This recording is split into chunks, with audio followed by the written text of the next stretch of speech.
Nothing like a post-victory second segment sip for the Ducks. So, Dillon Gabriel.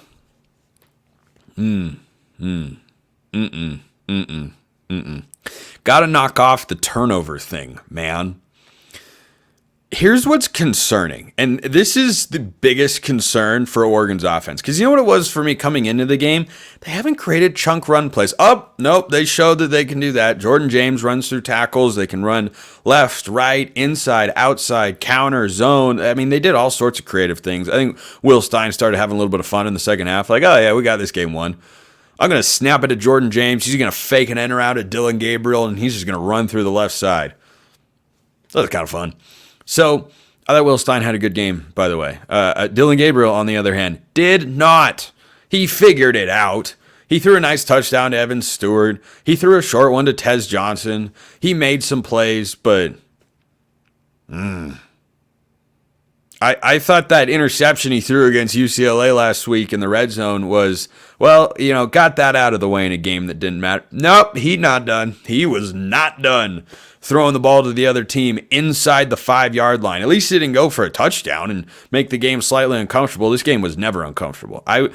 Even when Michigan State drove down the field and Oregon forced a fumble and they go down the field, score a touchdown or whatnot, I was never worried, because what was my number one key coming into this game? Oregon, stop the run.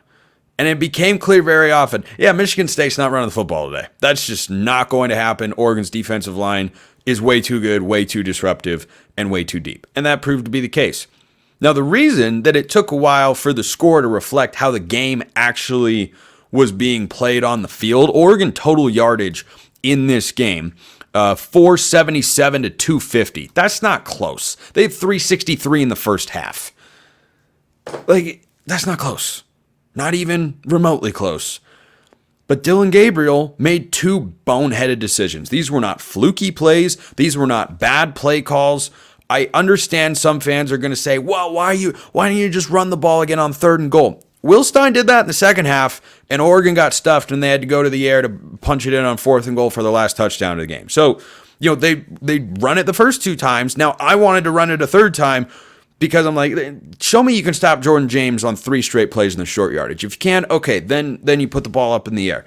But the play call wasn't the problem. The problem is Michigan State defended it well, and then Dillon Gabriel, who's been playing college football for a long time, like he was playing college football while I was still in college. That's a true thing that has happened. And yet he made a freshman mistake again, twice. He's done it 3 times in the last 2 games. I don't know whether to brush it off or to be majorly concerned, because after the UCLA game, I did brush it off, because he's a veteran quarterback. Like, he made a mistake. Nobody's perfect. Okay. You know, even if Tez Johnson doesn't slip, it's a bad read. He shouldn't have thrown the football. Throw it out of the back of the end zone, take 3 points. Should have done the same thing again this week, though. You roll out. There are only 3 guys on the route. There's the fullback, there's T. Ferg, and there's Patrick Herbert. A classic goal line play action concept. You have a corner, you have a crosser across, obviously. In the middle is what I was trying to get at. You have a crosser in the middle of the concept, and you have the fullback underneath. Michigan State expects pass. They defend it, throw the ball away, kick field goal, take 3 points. You better do that against Ohio State next week, or Oregon fans are going to lose their minds, and I'm going to lose my mind. My dad called me during the game when Oregon had a 14-0 lead, and Gabriel had just thrown his second interception caught inside the 2-yard line against Michigan State. Like, it's not like this is the Buckeyes. You're going to face a better secondary next week. You got to figure that stuff out. My dad was lamenting, like, we should be up 28-0 in this game. And I said, no, should be up 24-0 in this game, because Will Stein shouldn't have stopped running the football when they were dominating, or Gabriel should have been able to make a play that, you know, was an interception. But on the 3rd and goal, the first interception, throw it out of the back of the end zone. I don't care. Get points. I know field goals aren't always sexy and attractive. Have we not learned our lesson from last year? That field goals can, in fact, win you a football game. Because it turns out you need to score points in order to win. And that's not happening if you throw it to the other team. So This is just a legitimate concern. That he did it last week, I can brush that off. But after this game, I'm going, that's a problem. That's a problem. He's a 6th-year guy. He's going to, barring an injury, and he got lit up, but wind knocked out of him and came back into the game. I didn't have a problem with no roughing the passer flag there, by the way. Roast me all you want in the YouTube comments. I could have seen the flag being thrown. I was not up in arms when I saw the replay at the flag not being thrown. It was kind of late. It wasn't egregiously late. If the roles were reversed, I wouldn't want that flag thrown on Oregon, but I see how it could be thrown. Just a quick side note there. But for it to happen against UCLA, for a veteran quarterback like this, and then he comes out and does it not once, but twice in the same half.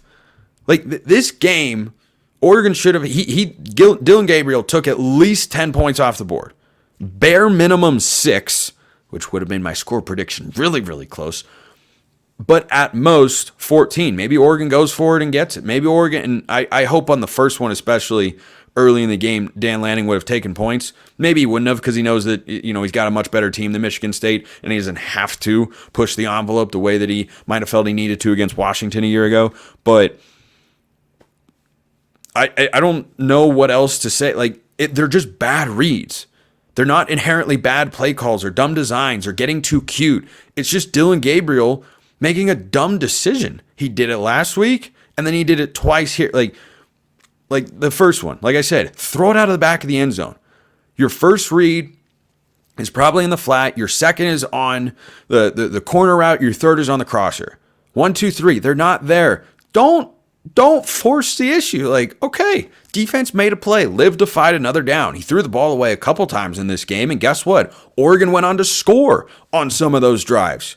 Because it turns out you have to have the football to be able to go down the field and score. I know I'm breaking news to Oregon football fans out there, but incredibly frustrating. And then on the second one, again, nothing wrong with a play call.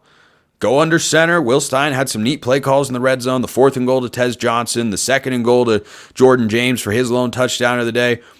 Cool designs. Like, well executed. Calls the rollout. Completely fine. Got no issues with the call. That ball either has to be thrown sooner or Dillon Gabriel needs to realize that he is not Josh Allen. You cannot zip that ball into that tight of a window. And I don't know how he's looking at that and going, yeah, I could fit that in there. Or, oh, I need to fit that in there. Like, clearly the kicking game has some merit to it. Sappington hit a couple of 40-plus yarders last week. I still cannot believe that Andrew Boyle made a 50-yard field goal. I cannot believe. That ball didn't really waver. It kind of started to the right. It drew back. It went right center. It had plenty of leg. I can't believe Oregon made a 50-yard field goal. I really can't.